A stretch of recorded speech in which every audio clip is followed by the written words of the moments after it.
राजस्थान के पूर्व मुख्यमंत्री अशोक गहलोत की मुश्किलें बढ़ सकती हैं।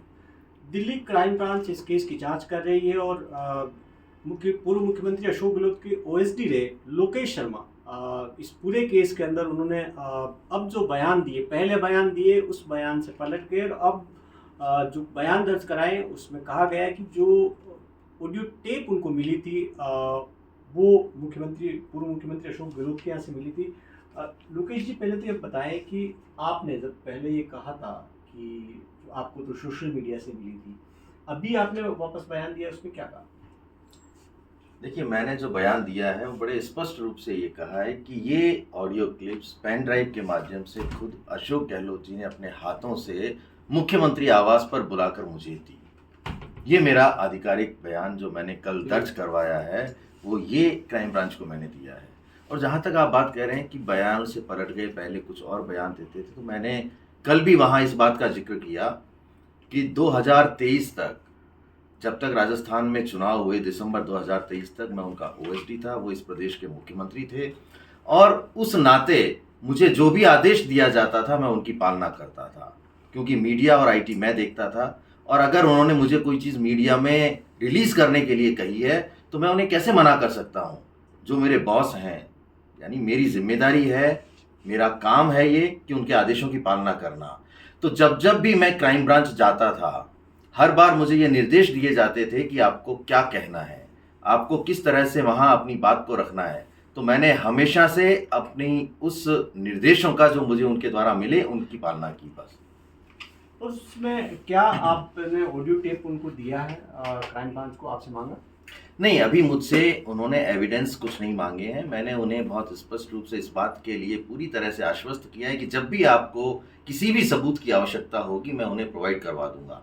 अभी कल मैंने 7 पन्नों का अपने हाथ से लिखित पूरे तरीके से सिलसिलेवार कि कहाँ कहाँ कब कब कैसे हुआ उस 16 जुलाई 2020 की घटना का पूरा ब्यौरा दिया कि मैं फेयरमाउंट होटल में था, मेरे पास उनके पीएसओ रामनिवास का फ़ोन आया और मुझे कहा गया कि आप तुरंत मुख्यमंत्री निवास पहुंचिए, वहाँ पे मुख्यमंत्री जी आपका इंतज़ार कर रहे हैं।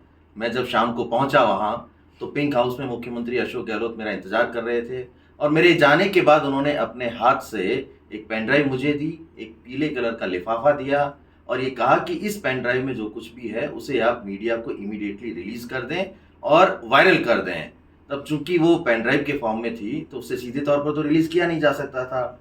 मैं वो पेन ड्राइव लेके अपने घर पहुंचा और पेन ड्राइव पे जो कंटेंट था उसे मैंने अपने लैपटॉप पे कॉपी किया और लैपटॉप से अपने मोबाइल पे लेने के बाद मैंने आप सभी साथियों के जो मीडिया के व्हाट्सएप ग्रुप बना हुआ है उस पे मैंने उसे रिलीज़ कर दिया। मैंने सिर्फ इतना ही काम किया, जो पेन ड्राइव मुझे दी गई थी उस पेन ड्राइव के कंटेंट को आप सभी लोगों तक पहुंचाया उनके निर्देशों पर। क्या सभी विधायकों को फोन टेप कराए जाते थे?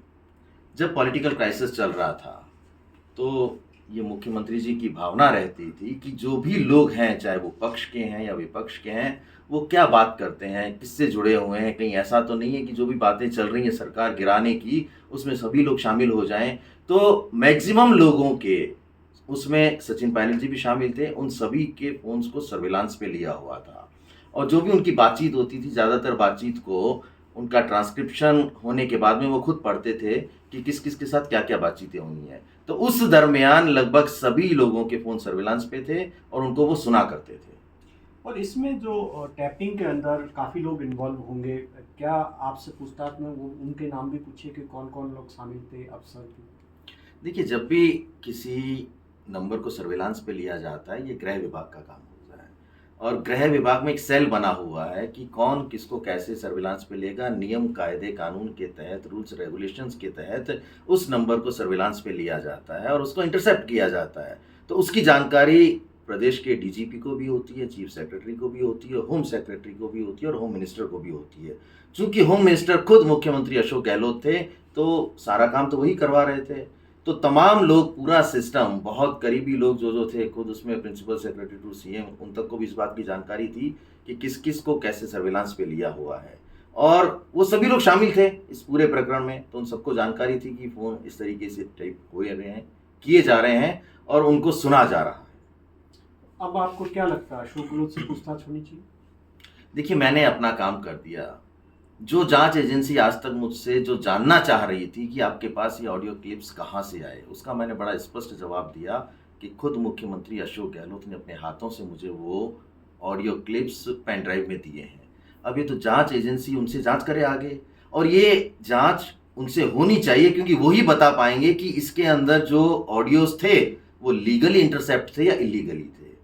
क्योंकि मेरे काम तो सिर्फ मुझे जो दिया गया कि आपको इस पेन ड्राइव में जो कुछ है उसे आगे सर्कुलेट करना है, मैंने कर दिया।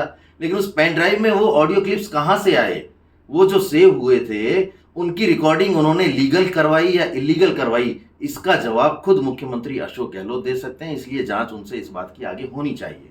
शुक्रिया। तो लोकेश शर्मा कह रहे हैं कि जो उन्हें अशोक गहलोत से मिले थे ऑडियो टेप, वो उन्होंने उसके बारे में जानकारी क्राइम ब्रांच को दे दी। अभी तक जो सबूत है उनसे लिए नहीं गए, लेकिन हो सकता हो कि अब जो आगे की जांच होगी उसमें पूर्व मुख्यमंत्री अशोक गहलोत से पूछताछ हो सकती है और जो ऑडियो टेप है वो भी मांगे जा सकते हैं। कैमरा पर्सन मनीष साथ भवानी सिंह, जयपुर, न्यूज़ 18 इंडिया।